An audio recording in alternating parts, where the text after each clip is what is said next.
Here we go. 63 nominations for the prestigious Emmy Award, dozens of awards from the Screen Actors Guild and the Golden Globes, but what is much more important, the status of the absolute champion of streaming platforms a decade after the finale. The American The Office is not just another sitcom in the broadcast schedule.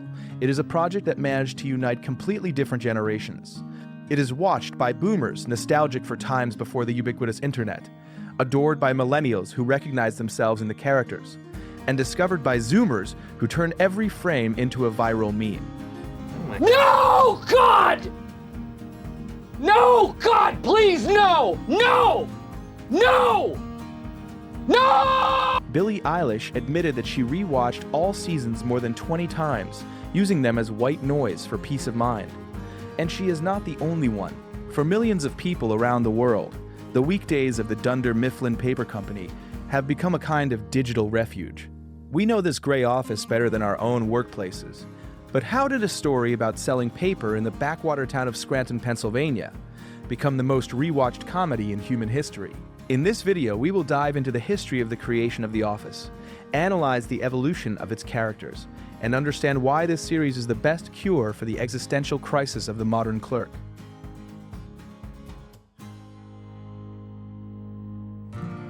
Before Scranton appeared on the map of world television, there was the small town of Slough in the UK. It was there in 2001 that comedian Ricky Gervais and his co-author Stephen Merchant launched the original The Office. It was a revolutionary show that shocked viewers with its format. At that time, sitcoms were associated with bright sets, staged voices, and of course, a laugh track that told the viewer exactly where to smile. You mind if we stick you in a different cabinet? They seem all right with it. Gervais went the opposite way. He chose the mockumentary format, pseudo-documentary, a shaky camera, accidental zooms on characters' faces, one-on-one interviews, and most importantly, oppressive silence. In the British The Office, there were no jokes in the classical sense. There were situations that made you want to crawl under the sofa. Gervais introduced the trend of second-hand embarrassment. His character, David Brent, was the embodiment of the worst boss, incompetent, hungry for fame, and completely lacking boundaries. One of the most famous and cruel scenes of the original was the joke firing of the secretary. Brent accuses the girl of theft, reduces her to tears and hysterics, and then announces that it was a prank. The camera does not look away. It records every second of the humiliation.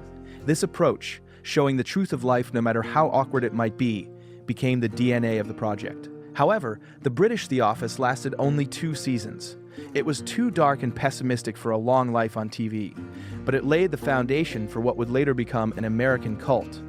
David Brent, my liege. How are you? Michael Scott! When the American network NBC decided to adapt the show, many skeptics predicted the project's failure. British humor often seemed too dry and depressive to Americans. Greg Daniels took on the job, a man with a phenomenal sense for character, who had managed to work on The Simpsons and the legendary show Saturday Night Live. Daniels approached the task like a true anthropologist. He didn't just copy the script. He went to real offices of large companies, sat in on meetings, listened to conversations at water coolers, and watched how people tried to kill time at useless jobs. He needed to understand what constitutes the backbone of American corporate culture. The main challenge was to make the series recognizable, yet long-lasting. If the British version was a short and caustic statement, the American one had to become a world in which the viewer would want to spend years. Daniels needed to find a balance between that second-hand embarrassment and human warmth. It was during this period that the concept of Dunder Mifflin was laid down as a strange, dysfunctional, but nonetheless family. Casting for The Office is a story of incredible coincidences. Dozens of stars competed for the role of Michael Scott, including Bob Odenkirk, the future Saul Goodman. But the choice fell on Steve Carell, who at that time was practically unknown to the general public. The producers saw a unique quality in him. He could spout absolute nonsense with such sincere belief in his rightness that one began to pity his character. Sometimes I'll start a sentence, and I don't even know where it's going. I just hope I find it along the way. Like an improv conversation. Improvisation. John Krasinski, who played Jim, was so disillusioned with his career at the time of casting that he seriously planned to quit acting and leave Los Angeles. His mother persuaded him to wait another couple of weeks, and it was during those days that the invitation for the audition arrived. Jenna Fisher, the future Pam, was also on the verge of despair, getting by on odd roles. When they first found themselves in the same room for a chemistry test, the film crew understood immediately. This is it. However, the first season of the American version nearly buried the project. Ratings were catastrophically low. The reason was that Michael Scott in the first episodes was too similar to his British predecessor. He was slimy, unpleasant, and almost mean. His slicked back hair and aggressive manner of speaking repelled viewers. The series was saved by a miracle. The movie The 40-year-old version was released, making Steve Carell a superstar. The producers realized that Michael needed to be improved urgently. From the second season on, he became softer, more naive, and, in essence, a big child who simply desperately wants to be loved. This transformation turned the series from a caustic satire into a kind and deep comedy. The central axis holding the viewer's attention for many years became the story of Jim Halpert and Pam Beesly. This wasn't typical television love at first sight. It was the story of two people, stuck in a boring job, whose only entertainment was teasing colleagues and stolen glances. Jim is the viewer's eyes in this crazy world. He is talented, charming, but completely devoid of career ambitions because he understands selling paper is not something worth killing yourself over. His irony towards Michael and pranks on Dwight are a defense mechanism against the realization that his life is passing by in a gray cubicle. Pam, in turn, embodies a quiet hope for change. Their chemistry was built on unsaid things and shared secrets. Viewers waited years for their first kiss because this line was damn realistic.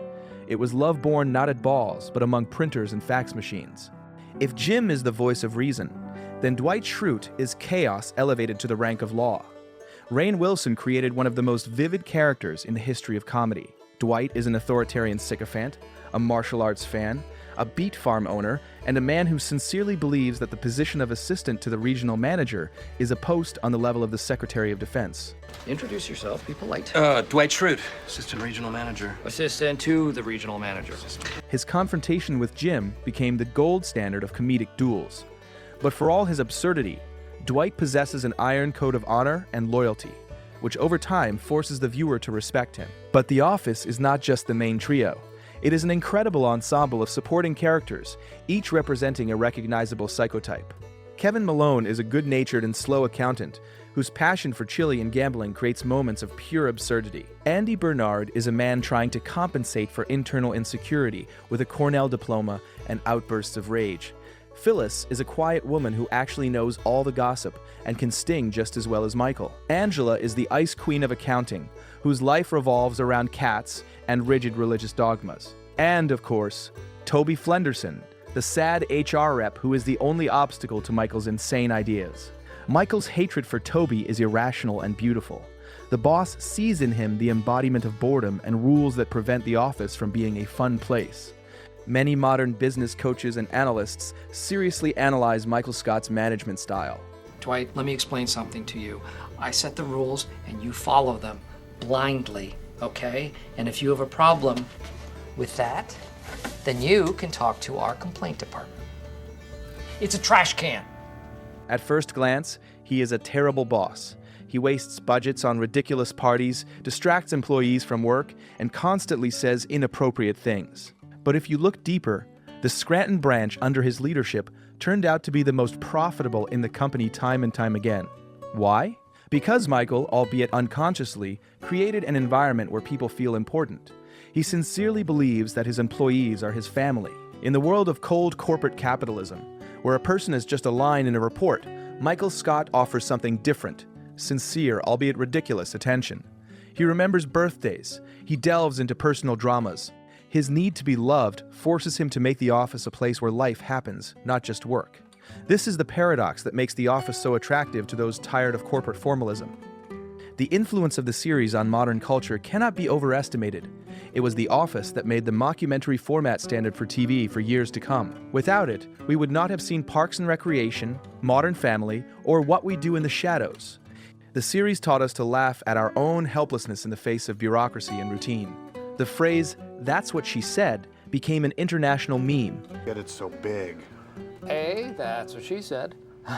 and the scene where Kevin drops a huge pot of chili is considered a masterpiece of physical comedy. But the main reason for the project's longevity lies in its humanism. In the series finale, Pam says a phrase that became the motto for millions of fans. There's a lot of beauty in ordinary things. Isn't that kind of the point? The Office proved that life does not consist only of great achievements. It consists of stupid jokes with colleagues, shared lunches, petty grievances, and sudden acts of kindness.